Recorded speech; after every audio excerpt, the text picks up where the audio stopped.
I think it makes sense to never work with eating disorders alone, whether you're new or whether you've been doing it forever.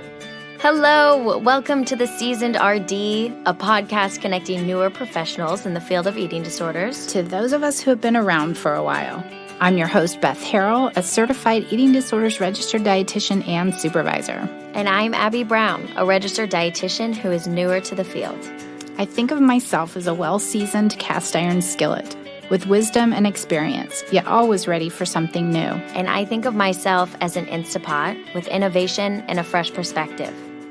This podcast brings both to the table to share ingredients, recipes, and techniques of past and present so we can all be our best for the future. The kettle is heating up. The skillet is on simmer. So join us around the table for true professional nourishment. Abby, ready to stir the pot? Let's do it. Hello, and welcome back to the Seasoned RD podcast for all professionals, or if this is your first time, welcome to the Seasoned RD podcast for all professionals who work in the field of eating disorders. Today we get to talk to Molly Kellogg, who is a CEDRD LCSW, Certified Eating Disorders Registered Dietitian and Supervisor, and LCSW, Licensed Clinical Social Worker. There is a whole bunch in her bio that I'm not going to go through right now because it's just vast, and she's a pioneer. So she today helps us understand the difference between supervision and case consults. If you're a dietitian, we don't really learn about supervision and how important it is for these biopsychosocial illnesses to understand how to counsel. And she asks us to think about how it is that we learn. We can read books, but supervision with your supervisor is a place to work on our personal stuff. It's really our stuff that comes in to that room with our client. She reminds us how she's still learning. Even though she's a pioneer, she says it's an endless learning process. And I love that about her. Never work alone as well is a good piece of advice. Therapy, nutrition, and medical are the cornerstones of eating disorders care. She also gives us a little bit of advice on how to get some feedback about motivational interviewing as we're practicing that. And she has some great resources, the Counseling Tips for Nutrition Therapists practice workbook series I personally used many years ago, member of the Motivational Interviewing Network of Trainers. And one thing I really want to make a plug for is that we're going to have her back because of her internal family systems teachings for dietitians. But also, if you know of Molly's work and you have benefited from her work, there is now a nutrition counseling fund, and there's a link in the show notes through the Academy of Nutrition and Dietetics. And it is a way for us who have benefited from her work to give back and to help this continue. It's so important for dietitians, whether you're in eating disorders or not, to understand counseling skills.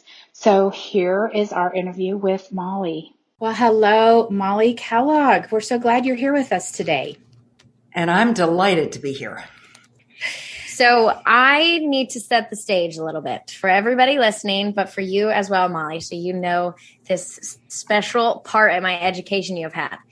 So as we all know, we really don't get a lot, if any at all, counseling education in undergrad or especially eating disorder education.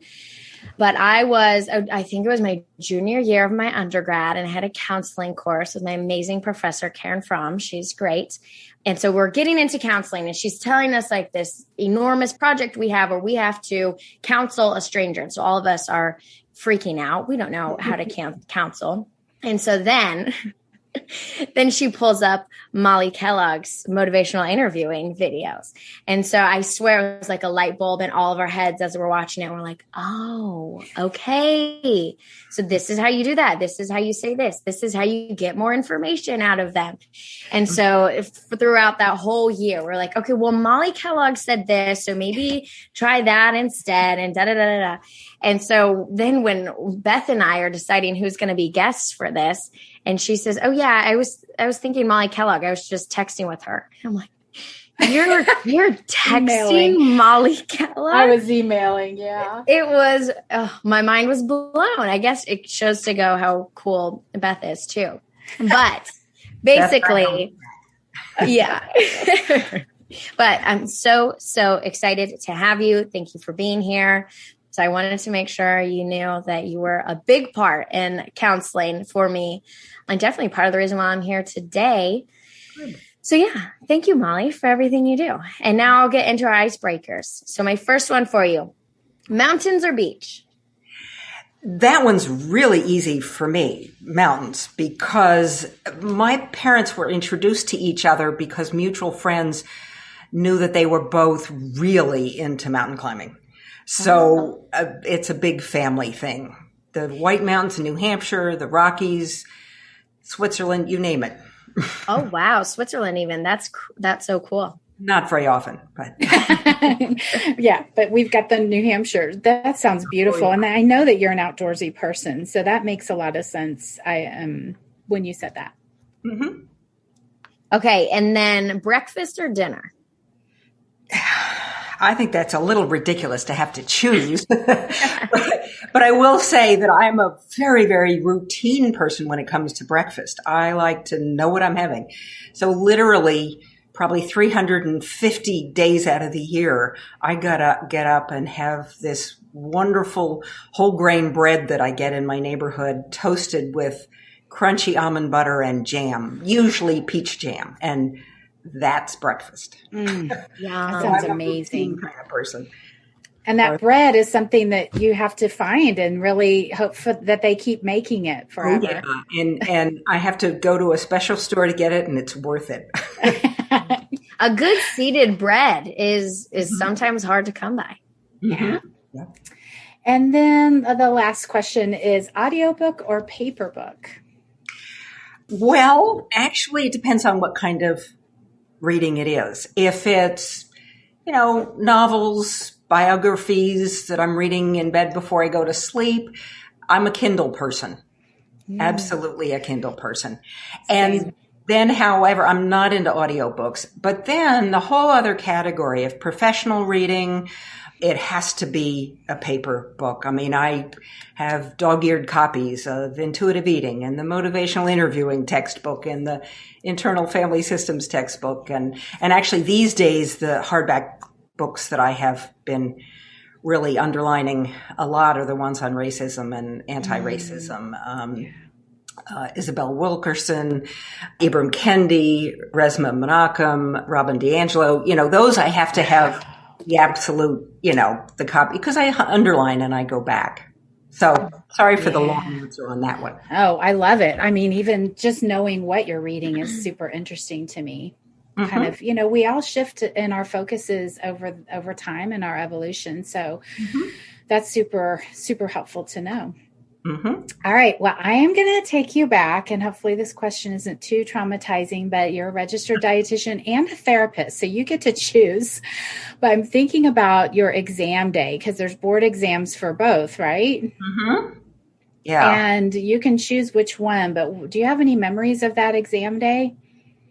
Exam day for RD was in 1980. So that's a long time ago. Yeah, you were the number 2 pencil. Mm-hmm. Oh, yes, absolutely. And my only memory is being traumatized. and then I did pass. And my LCSW or LSW exam was in the mid-90s, 94, I guess. And that one, I believe that would have been an early computer day one. And it was on a computer. And I remember feeling like, are they actually getting all my answers? Is something getting lost? And, Yeah. It is. I was traumatized. But. It is. It's one of those things that we have. Some of our guests and some of our followers are people who are in school now and studying for their RD exam now, or studying for whatever exam. And this podcast is for all professionals. So therapists, dietitians, other medical professionals. We have a strength and conditioning coach and a physical therapist and personal trainers, anyone who knows that they're working with folks with eating disorders. So we all have this memory of wondering, right? So yes, you passed, but you were traumatized by wondering if they were going to get your questions or if they were tracking this appropriately. Mm-hmm. Yeah. Okay. Well, how did you get into the field of eating disorders work? How do I make a fairly long story? Right. You said 1980s? Yeah. I graduated with a master's in nutrition in '79, and I worked as a dietitian in a hospital for 8 years, mostly obstetrics. Loved prenatal work and the high risk obstetrics and a little pediatrics. And I love that. And then I wanted to start a private practice. And it was the mid to late 80s. I was starting a private practice, and that didn't exist back then. Abby, for those of you who are younger, private practice didn't exist. And so I didn't quite know what I was doing. And fortunately, I did it part-time because I would have starved. And I have to admit that eating disorders were basically not on my radar at that point. They were barely on my radar. And as I was in private practice for a little while, I began to see more disordered eating, and then, some significant eating disorders that caught me off guard. And because I didn't go into this field expecting to do that work, it caught me off guard, and I went, okay, got to get up to speed. So I sort of got into that sideways, if you will.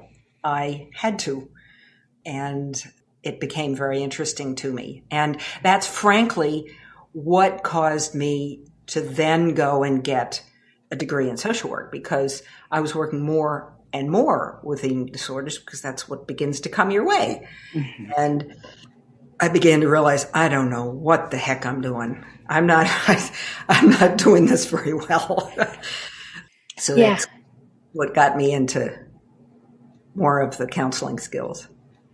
Which, you mentioned you got into it sideways, and you had to. And this is also speaking to just knowing what you don't know, but also infusing yourself in the education that you need. Not just hanging your hat saying, I do this. Mm-hmm. You didn't have to get into all the training that you did. And that's what makes us just such better practitioners to understand about the therapeutic piece.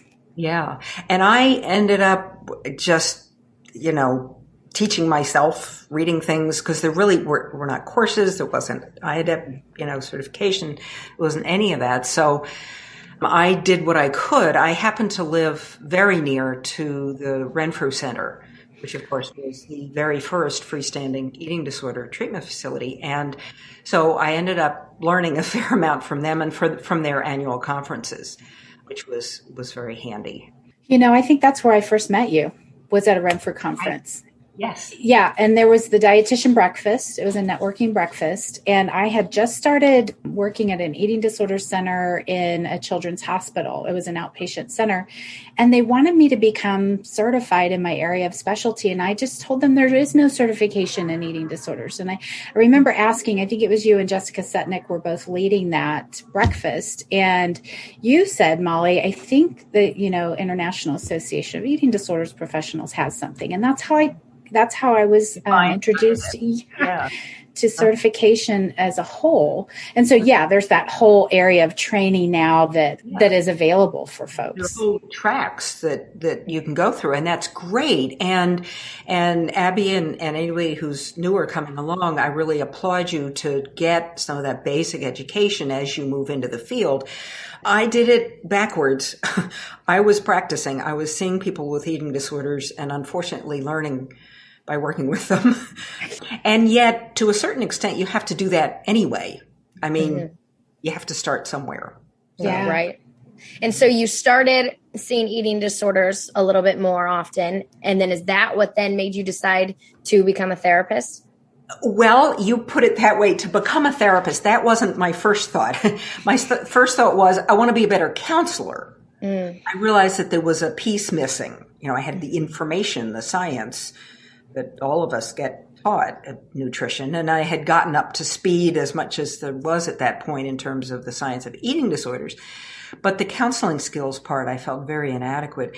And I played around with, I went to several different trainings. I did a couple years of neuro-linguistic programming, NLP. That was very helpful. And I happened to be in a supervision group with some therapists. They actually weren't eating disorders therapists, but a friend of mine have this supervision group, and I said, can I join it? And I began to realize, oh yeah, this is what I need, right?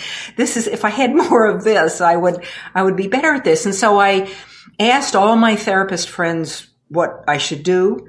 And literally all of them, I think it was 4 or 5 of them, told me the exact same thing, which was to go to the Bryn Mawr School of Social Work, because Bryn Mawr's college is quite near me and happens to have one of the very best clinical social work programs in the entire country. I didn't know that till after I got there. So I applied, and I think it was after I applied and just as I was beginning the program where I went, oh, I can actually be a therapist. What a concept. And I got it backwards, or I got it sideways. I had not been planning to actually become a therapist. I wanted to be a better counselor. So this is what I want you to share with us. As dietitians, we don't know what supervision is. Mm-hmm. As a therapist, that's required for your license, right? Absolutely. What do you want dietitians to know about supervision, case consultation? You have so many resources for people, and because you're dually licensed, very helpful. Yeah. Well, and I know that Beth, you and Abby have been talking up supervision, and in IADEP, of course, it's been talked up a lot. And of course, I totally back that up.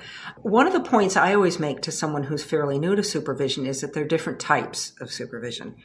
And at different points in your career, you need different types of supervision. Early on, it's probably primarily case consultation. It's, okay, I've got this case. She's this age. This is how she's eating. This is her height and weight. Now what do I do? And indeed, that's really important. And case consultation all the way through your work can be very important. Beyond that, though, supervision I see as being the overall umbrella.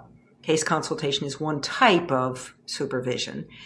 And there's also things like, you might call it mentoring for starting a private practice, figuring out how to have those tricky conversations with clients about fees and insurance, more general things like that. And then the deepest, or I don't know how to say it, but one way of looking at supervision too is what is sometimes called CounterTransference, our stuff that comes up when we're interacting with clients and getting help with that. What do you do when you're a deer in the headlights? And bringing those deer in the headlights moments into a therapist with I'm a deer in the headlights, help, mm-hmm. And being willing to do that, to be totally, please, I don't know what I'm doing, just help me. That kind of thing is helpful. And then of course, sometimes supervision can become even a bit like therapy, where the supervisor helps you notice the parts of you that are getting in the way and help you work with those parts of you. Anyway, is that all? Yeah, So it's a way of helping you notice the parts of you. And I'm because I've attended some IFS, internal family systems training, I'm hearing the word parts. Mm-hmm. So some dietitians don't know about internal family systems. I added it to the core courses a couple of years ago, just as an introduction to the different modalities. So can you share a little bit about that? And I think we're going to have you on for a full on discussion about IFS for dietitians. Mm-hmm. Yeah. Well, I'd be glad to briefly talk about that now. It's a model of looking at the world and looking at people and human beings. It's primarily used by therapists, but not only. And dietitians have gone through the training for IFS. And Diana Dugan-Richards and I, another dietitian who is IFS trained, we've been giving trainings for dietitians. The basic theory behind it is that all of us are made up of parts. We're not just one person in a sense. We're made up of different parts of us. And there are different parts of us that are sort of driving the bus at given times. Mm-hmm. And when we recognize those parts and work with them and use them as resources and ask them to cooperate in the whole system, it works better. And with eating disorders, it works very well with eating disorders. Richard Schwartz, who developed the model, was working with eating disorders when he developed them. He was working with people with bulimia. And we all have food parts and body parts that have beliefs about our bodies and about food and shoulds and shouldn'ts and all that. And that would probably sound generally familiar to everyone who works with eating disorders. And I'd be glad to come back at another time. Yeah. No, we definitely want to have you really delve into that, because I noticed you using the word parts. It kind of helps you notice your parts. No, I can't help but use it. That makes so much sense. So back into supervision, it's helping notice our parts. And some examples are weaving back into some of the motivational interviewing that your program is involved in several undergrad programs, but I wish it was a requirement for everyone. But going into, I guess, some examples. And what I can say is when I'm sitting with a client, I can't assume anything based on what my experiences have been, and even based on my many years of working with clients, like what foods are going to be safe or not safe for them. That's part of that. What I think is our parts showing up in the room. And supervision can kind of hold that mirror for us or give us our blind spots. Absolutely. And being open to that when you're in supervision and feeling comfortable enough with the supervisor that you can just be honest and be then open when the supervisor says, I think I'm noticing something here, a belief that's sneaking in or something. Yeah. So our parts, the term parts, and the background of that, is that in correlation to transference, countertransference, all those things? Yes. Countertransference is our parts. Transference is the client's parts, basically. And just to give you one example that would fit here, we all have parts of us that hold beliefs. And if we hold them consciously, like I know there's a part of me that believes that weight neutrality is the best way to go, for example, right? If we hold it consciously, we can interact with the client and know that we hold that belief and that the client may not hold it. And we can interact with them about it and speak for our belief. If instead we just speak from that belief, we can sort of steamroll the client a little bit, or we can not listen to what they're saying and not accept what they're saying.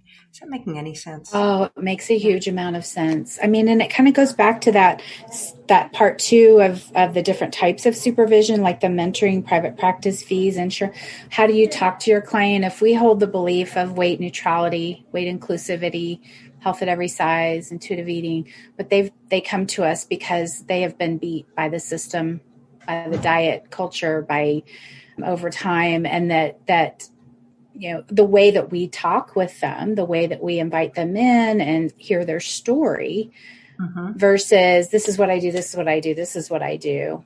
That would be the steamrolling. Right. Yeah. And, you talked about supervision and the other aspect of supervision also is having that be a place to help you work on the specific skills of counseling, the specific skills that you get from motivational interviewing, for example. And you have so many resources for folks. I mean, we're going to get to that at the end of this, of ways that people can connect with what you do and I have every one of your books and courses and workbooks. And at one point you and I had on the side talked about doing a supervision something, and that we just both got so busy. And so I want to point people to those resources too, the tips. I mean, even just the tips, and you'll still do that. Well, yeah. And let me point out, I'm sort of looking at Abby here because you're relatively new. Dietitians and students who are listening to this, who may be fairly new, my question is, how is it that you gain the counseling skills that are useful? And Abby described her undergraduate process and how she did that in a certain stage of it.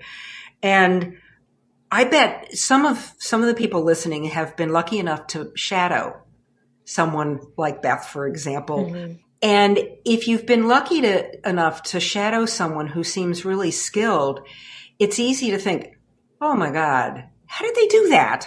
Yeah. Oh, they're natural. They're good at this. They're natural counselors. And I want to point out that all of us, every single human being, comes into adulthood with natural communication skills, abilities just that are normal and natural, and we don't even notice we have them. And we have blind spots. And we don't know we have blind spots. And we can develop those skills because they are really specific skills. And that's why, see, I can get on my high horse here. I love this. But that's what MI is so cool for, because it breaks down the skills. And it allows you to go through, open questions as opposed to closed questions, making sure to do reflections, making the reflections complex, etc. And you can go step by step and learn them. They're learnable. It's not just you can do it or you can't. Mm-hmm. You can work at it. Or like the pauses. The pauses, I think, is a big one. It feels weird, but I think that one can be really, really helpful. It's something I've tried to bring in as a practitioner. So did you decide to create these tools and videos because then you became a therapist and realized that dietitians aren't getting it anywhere else? Well, I got pulled into it. Some of my colleagues here locally who are in private practice in Philadelphia here said, hey, you're a therapist now too. Can't you, pull together and do a little training for us or something? And this was around in the year 2000, I think, or something. And I pulled something together. I don't know how much they got out of it. They probably got something, but I had a ball. I really got a kick out of it. You may be able to get this sense that this is something that means a lot to me. Mm-hmm. And so I continue to work at it and then quickly realized that, MI is what fits. And that's what fits particularly for dietitians, not necessarily all counselors, but for dietitians, because it's based on behavior change. Mm-hmm. I mean, MI very specifically is designed to be for conversations about behavior change. So that really fits. It's also really evidence-based, and we dietitians, of course, are very evidence-based. And it's not only evidence-based in the sense that, yes, it works, but it's also evidence-based because it's been studied and tweaked and tweaked and tweaked to be the most effective it can possibly be. And that's one of the values to it. Here's the MI nerd part of me coming out here, that it's pays close attention to, what is an open question? What is a closed question? How is it that you can actually make what you think is a reflection, but you turned it into a closed question because you put that little inflection at the end of the sentence that turned it into a sentence, makes it less effective, right? So the neat thing about MI is you can get into all these details. You can learn it. Yeah. You're not born with it, right? You can learn it. Yeah. There's stuff you are born with, and you can learn it and get better at it and develop it. So who's the founder of MI? Bill Miller and Steve Rolnick. So their textbook, they're on the 3rd edition now. Motivational is the Bible. Yeah. And when you look for MI trainers, you look for members of MINT, the Motivational Interviewing Network of Trainers, because if you're a member of MINT, you're an official MI trainer. Interesting. And there's probably a lot of little knockoffs from them, but I don't even think I need to go anywhere near there because, Molly, you have everything for us as dietitians. And I know you're laughing, but it's so true. But there are other people too. I mean, Dawn Clifford, who you guys have talked about before, is also a member of MINT. And she has that wonderful book, Motivational Interviewing for Nutrition and Fitness. Yeah. And there are a lot of dietitians who are members of MINT. Mm-hmm. And toward the end, we can mention some more of them. Yeah. No, that sounds fantastic. Did you expect these tools that you made to get to the point where they are today. I mean, I've talked to so many other people from other schools who they're like, yeah, Molly Kellogg, of course. Like, well, how else are you going to learn about counseling? Well, again, I sort of came in sideways. As I said, I started just teaching a few people, and then when I discovered MI, I thought, oh yes, this is what I want to do. And I tried to figure out how to get the word out there. And actually, I teamed up with Jessica Setnick, who of course you guys know. And she and I did workshops together for a number of years, where she'd do a day and a half on eating disorders and I did a day and a half on counseling. And we went around the country doing 8 or 10 a year of that, which was great. And so that's, it got the word out there. And then at one of the fancy conventions, a professor came up to me and grabbed me by the lapels, literally, I think, and said, can you develop something for students or for interns, I guess she said. I don't want to have to teach them this stuff. You're better at this. You go in. So I said, oh, okay. And so I developed recorded materials, and the rest is history, so to speak. And I am honored and delighted that I seem to have been able to been helpful to so many people. Yeah. And the workbooks too. So yes, I've been in the field for a long time. I haven't studied MI very carefully. I'm very much aware of it, but the workbooks that you have were ones that are dog-eared and written in and examples. And so I found that to be really helpful on a personal level when working with clients with eating disorders. Mm-hmm. So I want you to talk a little bit about your foundation with the Academy. Oh, yes. Well, I was just talking about how I've been honored to be able to help a lot of people over the years, that I've done these now 2-day MI training programs for a long time. I actually counted them up. I've done it 120 times. And then all the student programs and WIC programs. I did a fair amount of training with WIC programs. And as I've now just in the last few months actually retired from that work, that MI training. And so I wanted to have a legacy. And so I contacted the Academy's foundation and have set up with them a fund. I believe it's called the Molly Kellogg Nutrition Counseling Fund. And the idea is that anybody who has benefited from any of my materials or anything, if you have, particularly if you've maybe even your income's been better because of it or whatever, you can pay it forward by contributing to the fund. And grants will be given out every year for continuing education and or research in the area of nutrition counseling skills.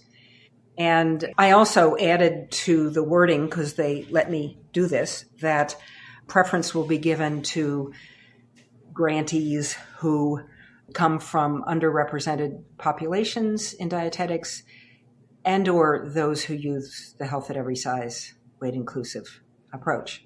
So if you, Beth is clapping here. I am clapping. I'm also getting chills. So if that's something you believe in and you have a few bucks or a whole lot of bucks, it's the easiest way to do it is you can go to my website and on the homepage, click on Pay It Forward. And I think, Beth, you will be posting a link. I will. I'm looking at it right now, Molly Kellogg Nutrition Counseling Fund. And there's a video also of Molly just explaining what it is. And it's very quick. And it is, I just really love, as you retire that piece, that this legacy can then continue on. I was on a call with some very highly seasoned dietitians earlier this week. And one of them said, what dietitians need is counseling. They need counseling skills. So as soon as I found out about this fund through you, Molly, I made sure to forward it to them. Mm-hmm. Yeah. And I have been just getting out the word a little bit more. And just to bounce off on that a little bit more, I think it's useful to think of in terms of examples of how it is one goes step by step to increase one's skills. Because let's see, how long have I been doing this? A really long time. And I've been a social worker for 25 years, right? And I'm still developing skills. Yes. Thank you so much for saying that. Yeah. And just to, I'll share with you an example of something that happened early on in my MI work. When I discovered MI, I went, oh yeah, this is it. And I wanted to go to the MI trainer training, and you submit a tape of one of your sessions with a client because they have to see if you're actually doing MI, right? And first I sent it to just a friend of mine who was an MI trainer, and he got back to me and he said, well, first I'll say that when I sent the tape off, I went, I've definitely got reflections down. I'm a social worker. I'm good at reflections, right? You know, that's something I'm really good at. And I think I've got some good open-ended questions in there. And so the first thing he said was about your reflections. And I'm going, well, he pointed out to me something I just completely was not able to hear. Even when I listened to the recording, I did not hear that I was turning my reflections into questions. Interesting. I was like, if I was saying, so you're finding recording your food useful, that's a reflection. I was saying it, so you're finding recording your food useful? Which is a question. Right? That little inflection at the end turns it into a question. That makes it a closed question and not a reflection. And they have done I love MI. This is my MI nerd again. They've done this detailed research to show that when you do that, it's less effective than when you just do it as a reflection. Period. No question mark, no inflection at the end. Exactly. And I'd been doing that for a long time, and I couldn't hear it. And now, after he pointed that out to me years ago, I have trained myself to do straightforward reflections. And since then, I've also been working on more complex reflections. He pointed out to me that a lot of my reflections were simple ones, and complex ones are more effective. Anyway, we don't have to go into all that. But that was a way in which now I can hear it when somebody turns a reflection into a question.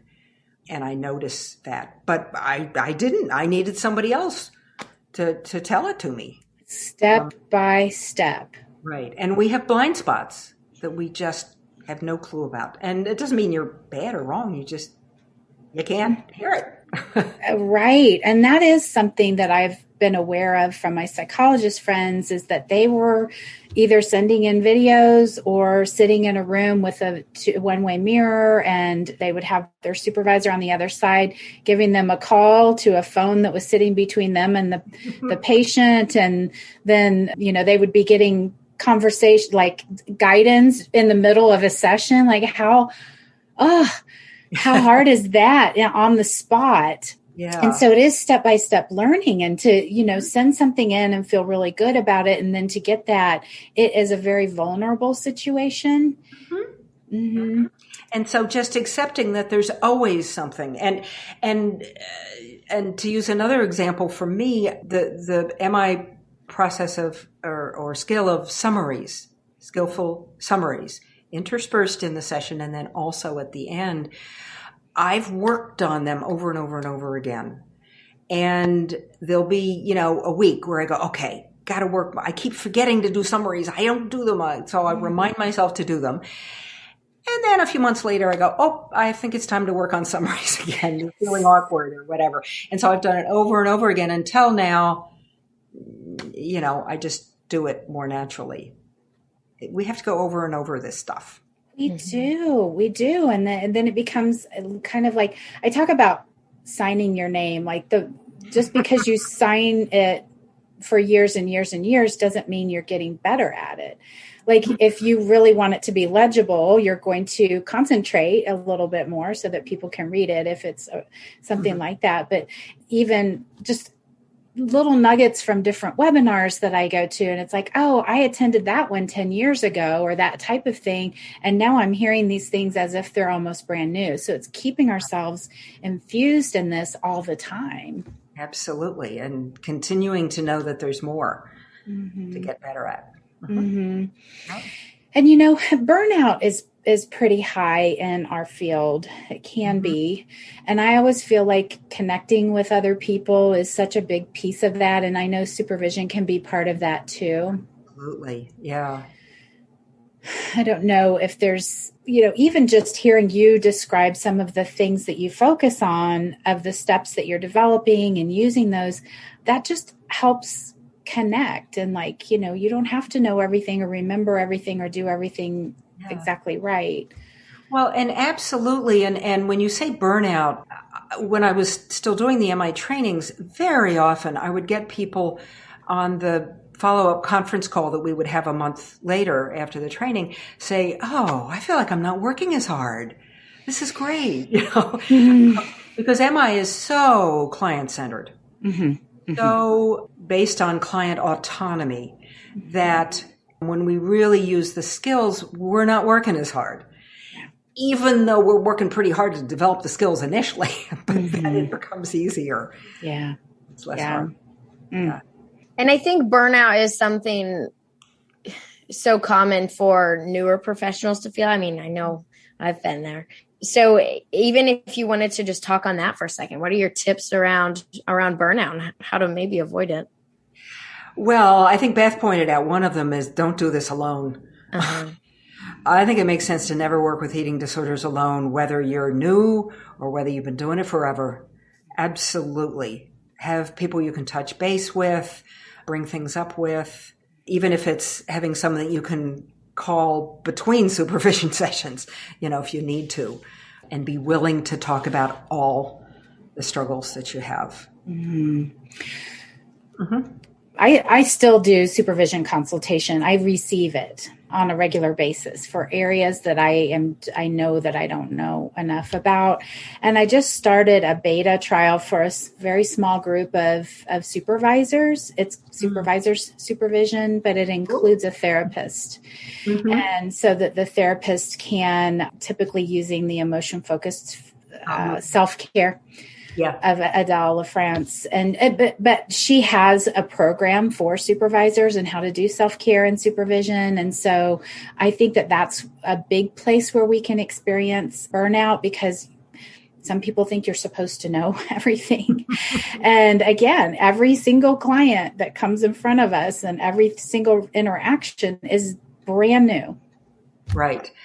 And in supervision and in a supervisor's supervision that you're going, there's always value to going, this is hard, isn't it? And we can do that with our clients too. This is hard, isn't it? Let's take a deep breath together. Right? And so often as the clinician, we're like, okay, I got to have it all together. I got to make it look like this isn't hard. I've got to, and it's okay, even with our clients, to acknowledge that, well, we're all in this together and I'm not going to, abandon you. And we're going to continue to work at this. Yeah. We're taught to fix things. And so sometimes fixing things means just being in solidarity with somebody, not even, there's nothing to fix. It's really recognizing the difficulty. Yeah. And I must say that the type of situation that I always remember being hard to learn is when I was working with a client who clearly needed a higher level of care. And if I said to them, you need a higher level of care, I can't work with you. That's not going to work very well. And when I said it as, oh, wow, what I'm hearing is this is what you're doing. This is what's happening. Wow, this is really hard. Looks like you need more support. There is more support available. Should we talk about that? It infuses that hope. A lot different. Talking about it as support as opposed to you need to go inpatient. Support, and then that offering of, I've got this for you. I mean, there is support available. There are options. There are options for this. That's so hard. You're so good at speaking so calmly. She is. I know. I do catch myself getting wound up sometimes. I know. Even when she just said, let's take a deep breath together, I did that. Yeah. Because I needed that in that moment. I have a new little gadget on my wrist that I got specifically to help remind me to breathe throughout the day. So good idea. Yeah. Awesome. Well, Molly, we have a little bit of a wrap-up question, but not too much of a wrap-up because, of course, we're going to have you back. But for now, taking yourself back to entering the field of eating disorders, what do you wish you would have known then that you know now? I think the main thing I would have wanted to really know was that it is an endless learning process. That there are times where we feel like, okay, I'm on the superhighway, I got this, I know what I'm doing. And there are other times we feel like we're on a rutted country road with potholes, and frankly, those are the moments when we're learning the most. And when we decide deliberately to go back and learn more skills, to dig into the MI skills or something, it's going to feel clunky. Mm-hmm. It's going to feel like, wait a minute, what was I doing before? It can feel quite bumpy. And that's how it works. It really does. I wish I knew that, because when our brains are taking on new stuff, or rearranging things in there about how we work, it's clunky. It is, right? It takes a while for things to settle. And it can be very easy to let our critical parts, I'm getting into parts again, our critical parts get carried away and say, oh, I can't do this. I shouldn't be doing this, whatever. Calm down. Take a break. Stay on the shelf for a few minutes. I'm working on this. Molly Kellogg told me that this is how it goes. It's clunky. Take some deep breaths. Endless learning process, step by step. And when Molly Kellogg says that she's still developing, then we know that we are in good company. Yeah. Absolutely. Yeah. Uh-huh. So where can our listeners find you? Your website, social media, if you have that, your workbooks? At this point, I'm not a social media person. My website is mollykellogg.com. Google Molly Kellogg. I'm the first one that comes up. I do have an email list that you can subscribe to. It's not very active because I'm not doing the MI training anymore. I do use that, though, to communicate with people about the IFS trainings that I may have coming up. However, my site does have a lot of archives on it. I've written 190 some tips over the years, and a lot of them are still on my website. The earlier ones are in the 3 workbooks, which are available on my site. They aren't textbook-like. They're just in the order I wrote them. They're a little random. So that's why I really recommend Dawn Clifford's Motivational Interviewing and Nutrition and Fitness, because hers is a textbook. It's organized and she has phenomenal dialogues in it that you can study and go back to and underline and all that. I really highly recommend her book. And there are other people who, since I don't do MI trainings anymore, I do have the recorded online program called Steps to Counseling Excellence. It's the one for practicing dietitians. And that's the basics of MI. If somebody wants in-person training as well, on my site, you'll find a page that does have various trainers listed. And I particularly want to mention one particular trainer, and that's John Gilbert. He's a dietitian and an MI trainer, has been for a long time. He's with ifioc.com out of Seattle. They do a lot of MI training, particularly with health professionals. And the neat thing about what they can do is that you can upload a section of one of your sessions. He will code it for you. And now he does charge for this. I'm not sure how much, but he codes it. He gets back to you. You have a phone call and he goes over it in detail, just the way I described I had done years ago and discovered about my reflections turning into closed questions. So that's a resource that you have. And you can do that once. You can do it once a month for a year. You can, whatever you want to commit to. What a That's great a resource. resource. Yeah. There are loads of dietitians now who are MI trainers, and some of them, the ones who are out there doing programs, are listed on my site. Awesome. Well, Molly, thank you so much. This has been great. We cannot wait to have you back, but thank you. Sure. Yes. Thank you. It's been an absolute honor, Beth and Abby. Let's lean on each other and learn from each other so we can grow together as professionals in this field of eating disorders. If you want to connect with me for supervision or membership with monthly content, please find me at bethharrell.com/professionals.